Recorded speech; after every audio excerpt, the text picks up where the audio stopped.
আমরা কি মুসলমান নাকি? আমরা কি মুসলমান? আমরা শুধু দাবি করি অথচ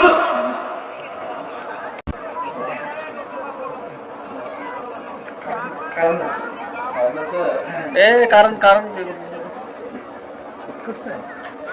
লাইন চেক করো।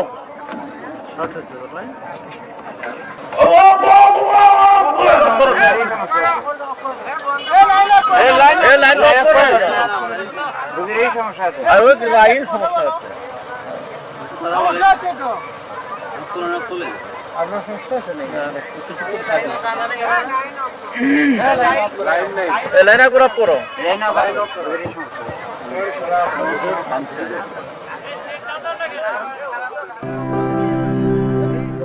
6 ডিসেম্বর রাতে মাহফিলের স্টেজে বয়ানরত অবস্থায় ঢলে পড়ে মাওলানা ফরিদুল ইসলাম।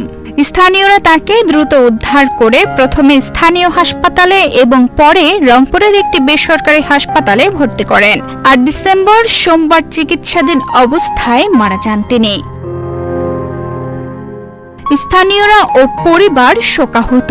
মাহফিলের অনুষ্ঠান ও ধর্মীয় প্রতিষ্ঠানগুলো তার মৃত্যুতে গভীরভাবে শোক প্রকাশ করেছে। মাওলানা ফরিদুল ইসলামের জানাজা মহিমাগঞ্জ আলিয়া মাদ্রাসা মাঠে এবং হাটলক্ষ্মীপুর গ্রামে অনুষ্ঠিত হয়েছে। স্থানীয়রা তার বেদেহী আত্মার শান্তি কামনা করছেন। তানজিদা রহমান ইনায়া, বাংলাদেশ প্রতিদিন।